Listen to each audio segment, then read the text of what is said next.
to Annapolis Mosaics.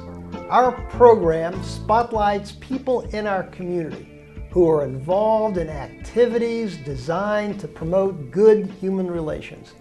I am Michael Keller, the chair of the Annapolis Human Relations Commission and your host. The commission is a city board that seeks to promote equal opportunity and to eliminate discrimination. My guests today are Pat Shank and Barbara Thomas, and they are members of the Maryland Alliance for Justice Reform, and they're also members of the Annapolis Friends Peace and Justice Center. Pat and Barbara, welcome to Annapolis Mosaics. Thank you very much. So, what is the Maryland Alliance for Justice Reform, and how and why was it established? Well, let me take that one to start with. It's a bipartisan statewide alliance that is seeking legislative changes in our corrections policies. Why? Well, what Maryland and many other states are doing now in addressing criminal justice just is not working very well.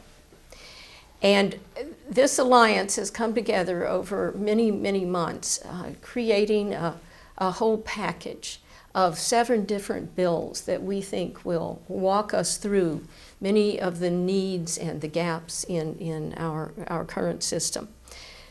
The United States has the highest percentage of incarcerated citizens in the world.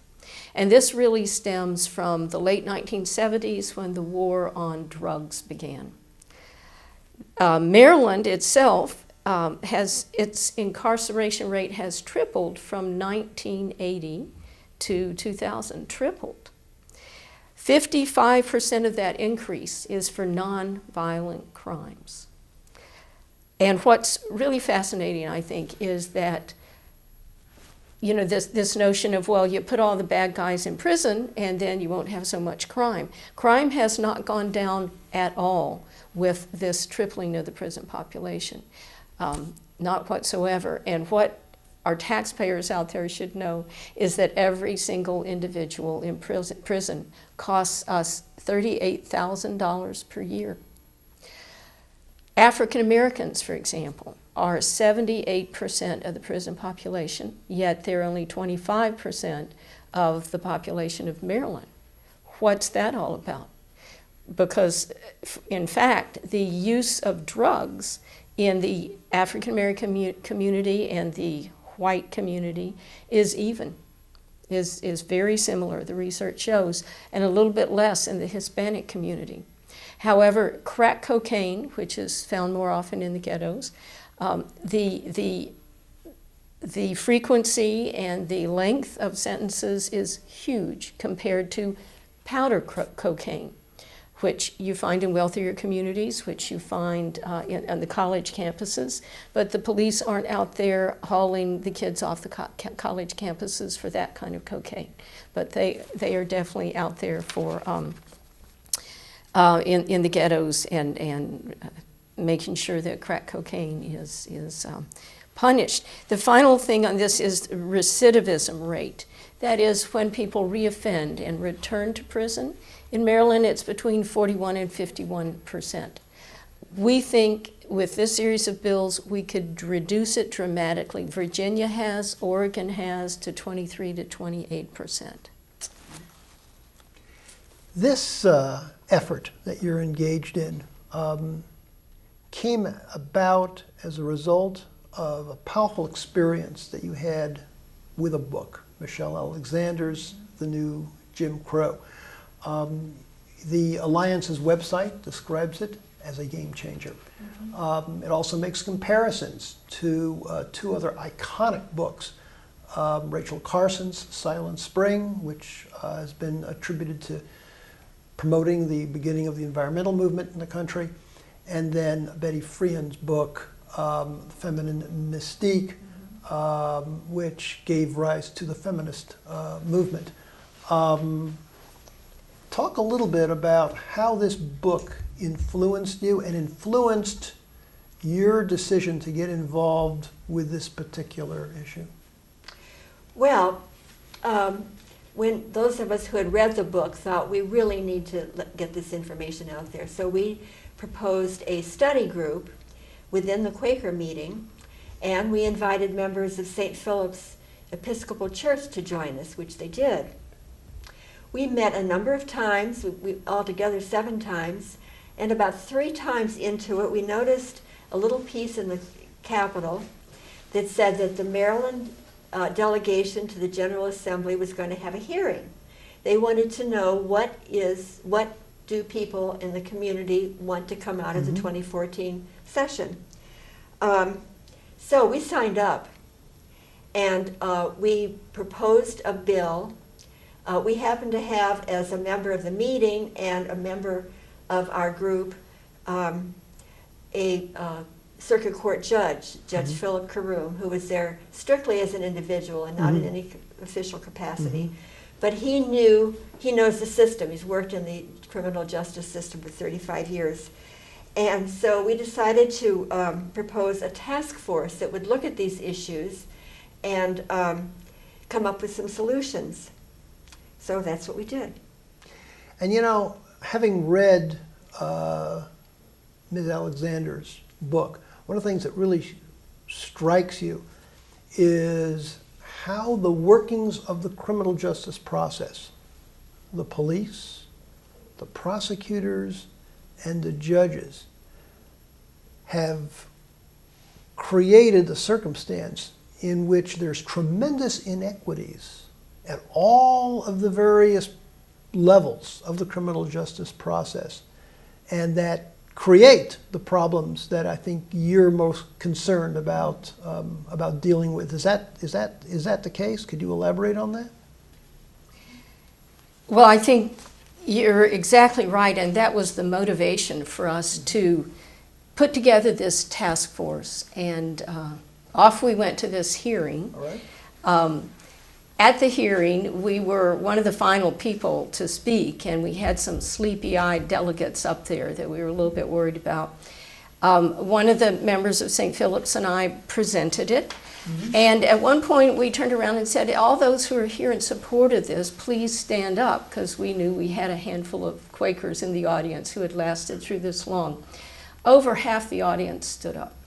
They were people we had never seen before. And afterwards, we started talking to each other, and we realized it was a busload of people who had come down from Baltimore, the Committee of Concerned Citizens and Maryland Cure. And so we began to meet with them and strategize and figure out how to lobby together. And the director of Maryland Cure, Leah Green, got in contact with a Prince George's County senator, Joanne Benson, who called us and said, I want to sponsor this bill. And off we went and got started on this task force bill. But Pat has a little bit more on how the bill proceeded, maybe. Tell us, Pat. Well, good news and bad news. The bad news is that it did not get out of committee. And the reason, we went before the Senate Judicial Proceedings Committee. And the reason was that it turns out that the leadership had said, do not pass any task forces this year. It was an election year coming up. Anybody who votes for a task force is expected to serve on it. It was not popular for that reason. The good news is that we learned a lot. We learned a lot about how you lobby. We were real amateurs. We learned that there were a lot of similar bills out there put forth by a lot of different groups. And we realized that we needed to get together on them and not have competing bills, and that we needed to connect with these people. So at the end of the session, we hit the ground running, and we decided to present our own bills instead of a task force, the things that we had hoped the task force would come up with. And Barb's going to tell us a little bit more about where we went from there, but I want to mention a really exciting thing. We have 2 honorary chairs to our effort. One is former Governor Robert Ehrlich, and the other one is Judge Joseph Murphy, who's a retired judge of the Court of Appeals, The governor is a Republican, the Mhm. judge is a Democrat, Mhm. and we're just very excited to have them on board. Well, that demonstrates the bipartisan nature It of, does. of what the Alliance does. So let's go into what your strategy is for the 2015 General Assembly session. Let's talk about the specific legislative items that you plan to go forward with. And we'll go through these one at a time so that our viewers have a real sense of what these bills are intended to do and the purpose behind your introducing them. The first relates to a justice reinvestment funding. What's that all about? Yeah, let me speak to that a bit. But your first part there about strategy. Over the summer and fall, we met at least every 2 weeks, and we took one bill at a time. We've got 7 bills that might be shown in the camera there. We tried to bring in individuals and organizations who we would hear about, who have floated similar bills in the past, who have an interest in this area, who might be stakeholders, and ask them to strengthen our bills. And in one case, we actually have adopted their bill as one of those, as opposed to using ours. We thought it was a stronger bill. The first one there, Justice Reinvestment Funding, would fund 4 of the other 6 bills.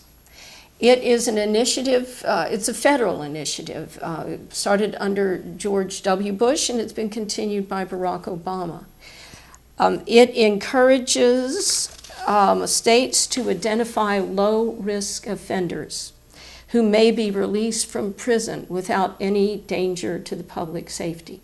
And the estimation in Maryland is that's about 15% of the current prison population. You think about the $38,000 per year per inmate, and you take 15% of the people out of prison, then what would happen is that the Justice Reinvestment Funding would create a firewall. That is, all the money saved by the release of those folks who we think should have never been there in the first place would be going into services that would ensure that, or as best as one can, that the recidivism rate would lower, that employment capabilities would open up, that the kind of services that returning citizens, that is, those people who have been in prison, have served their time, and are now trying to reintegrate into their community, would be able to access.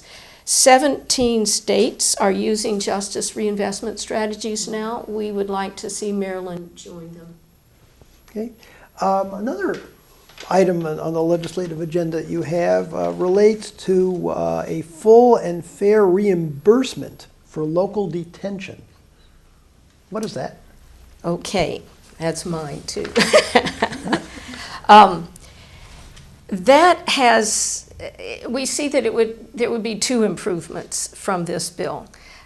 First of all, an initial screening would be done when someone is first arrested. And that screening right now, they're sent off to a more expensive central place, and they're held there until, if there's any screening at all, that screening is done. This would be done at the local detention centers in their community. It would be done more quickly. It would be done with a tool that Pat will talk about when we talk about the screening bill.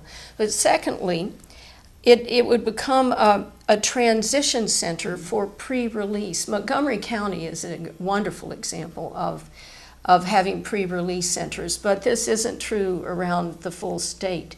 And if the flow of money would be recontinued for returning citizens coming back into detention centers so that they can reconnect with family, with potential job opportunities, there could even be a work release kind of program, et cetera.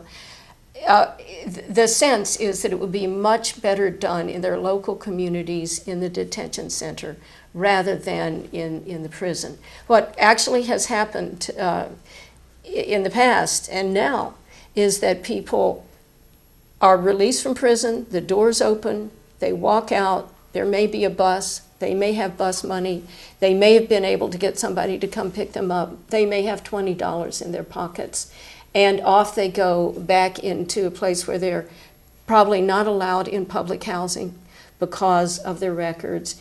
As soon as you see that they've been imprisoned, they can't get the job that they need. And this would really give people a transition opportunity in the detention centers before they re-enter. We're going to take a break now, but when we return, I will continue the conversation with Barb and with Pat about the legislative agenda of the Maryland Alliance for Justice Reform.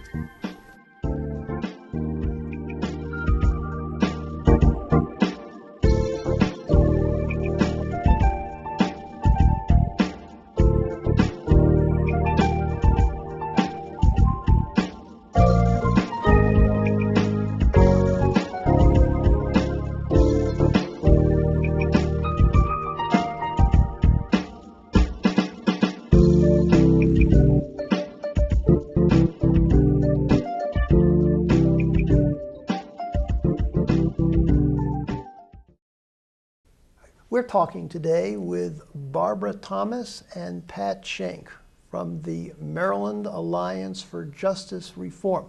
And we're going to continue our conversation about the specific legislative agenda that the Alliance has for the 2015 Maryland General Assembly session. Let's talk now about one of their proposed bills, which will deal with an evidence-based risk needs screening for offenders. What's that all about? Well, there is a screening instrument that many states use, but that we don't at this point use. And it distinguishes between low-risk and high-risk people who have been arrested. I want to make clear that we are not talking about putting high-risk people out on the street. I've explained this to a couple of people, and I say, I don't want those people on the street. It's not safe. That's not what we're talking about. We're talking about people who have made some mistakes and are probably not going to repeat them. And what we know is that if these low-risk people are put in prison with high-risk people, they're twice as likely to commit crimes when they get out. Because it's a rough place in prison. You have to learn to be really tough, and you pick up that culture. So there are other things that can happen to low-risk people, which Barb's going to talk about, alternatives to prison. And for high-risk people, they need services. And some of the money we talked about in the Justice Reinvestment Funding would go towards this. So for example, today, very few people are getting job training, so it would go to job training in prisons for the high-risk population. Drug treatment. A lot of them are very addicted and need help with that. And there are a lot of mentally ill people in prison, and they need mental health services. Interestingly, this bill is similar to one proposed by the very conservative American Legislative Exchange Council, or ALEC. So we're very happy to have their support. All right. Okay, and there's another bill here that I think you're planning to seek support for, and that's the Safer Communities Conciliation Act. What's that going to do? All these low-risk people that we're talking about, they need some help too. And there's a set of programs under the broad umbrella of restorative justice that we think could use this funding to reach out even further than it already has. Think about those terms. Right now, what we do is punitive justice. Someone acted up, they get punished. Restorative justice is to say, look, let's bring together the offender and the victim and sit them down at a table and begin to talk it out and have them bring with them their support systems, families, parents or guardians if they're juveniles, coaches, their minister, siblings, whoever they want to be part of this discussion. And what a victim in that situation would expect is to hear an apology from the offender and to hear what the resolution is going to be, to work it out together. It's not that offenders would not be held accountable. They would be held accountable in this session. But the restoring of the wholeness and the relationship for both sides without a prison sentence would be the outcome. They would reach an agreement for restitution. And if that agreement is fulfilled, then there would be no charges filed whatsoever. If you think about youth coming from chaotic families with very little parental supervision, often they really don't understand the consequences of their actions. And prison tells them they're bad and they need to be punished. And meeting with the victim tells them how they hurt that person and what needs to happen to make things better. So this process we think is just so underused. The current programs have very high success rates. In Baltimore City, for example, over 16,000 residents have used community conferencing to resolve misdemeanor and even felony offenses. And the result has been that reoffending by that individual who went through community conferencing is 60% lower than it would have been if they had gone through the prison system. And the cost is a tenth of what it would be sending them off to court. Well, another piece of legislation that you're promoting has to do with the broad area of jobs and training, and that is the Prisoners Employment and Rehabilitation Act.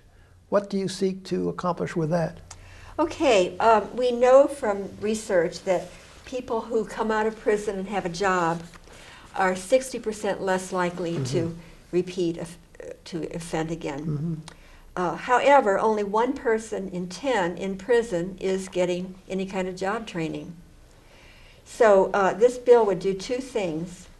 For one thing, it would expand the job training in prisons, and for another, it would support new job placement services for those coming out.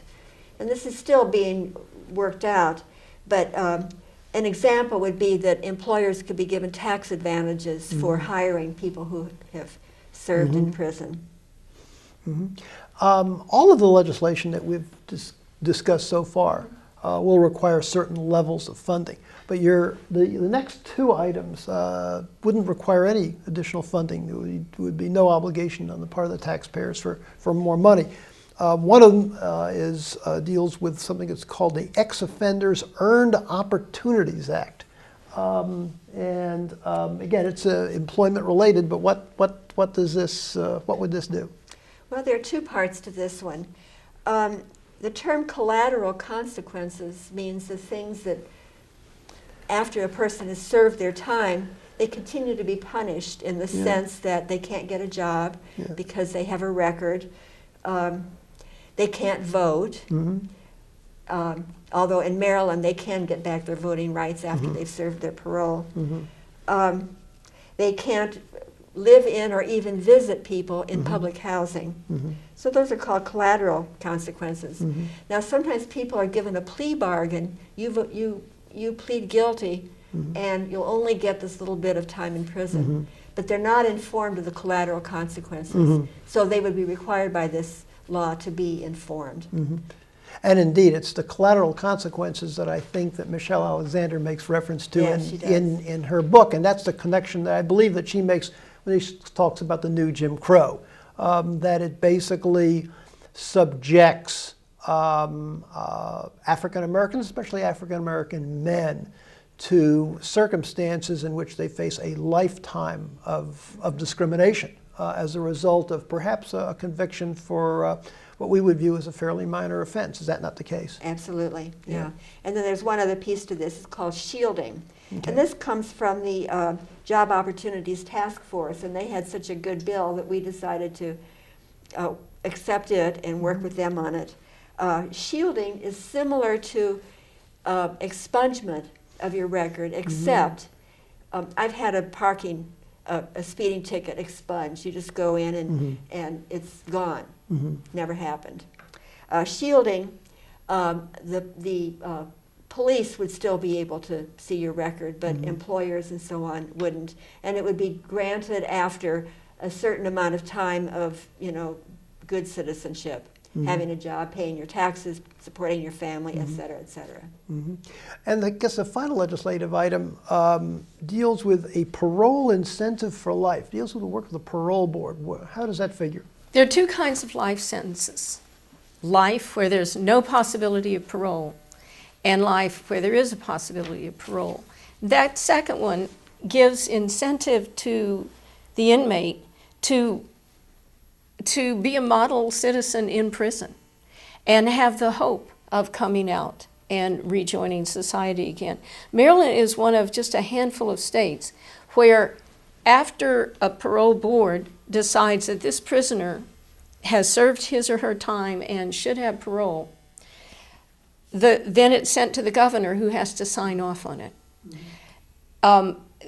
Over the last several governors, they have turned them all down. It's a hot ticket. It's a political thing. Remember Willie Horton during one of the national presidential campaigns? Governors just don't want to sign off on anything. This would take the politics out of the parole system. It would mean that the parole commissioners, who the governor has appointed, would have final say on who comes out and who doesn't. And we think that Maryland should join that program, and our new governor should find it a bit of a relief not have to make final decisions on parole like so many other states do. Many of our viewers, I'm sure, would be interested in knowing how to get in contact with the Maryland Alliance for Justice Reform to get more information, perhaps becoming active in your efforts to pass these bills in the next session of the General Assembly. How can they reach you? Well, we would love to have our audience join our effort. Go to our website, ma4jr.org, and you can sign on for legislative updates and action alerts. So please join us. Can you repeat that website, please, Pat? MA4, the number 4, jr.org. Thank you for viewing our program today, and please join us again on Annapolis Mosaics. If you would like more information about the Annapolis Human Relations Commission, you can reach us at 410-263-7998 or by email at hrcommission@annapolis.gov. Or check out our page at the City of Annapolis website. Go to www.annapolis.gov, click on City Government, then on Boards and Commissions, and you can scroll down to the Human Relations Commission page. And always remember the words of Dr. Martin Luther King Jr., who said, "We have flown the air like birds and swum the seas like fishes, but have yet to learn the simple act of walking the earth as brothers and sisters."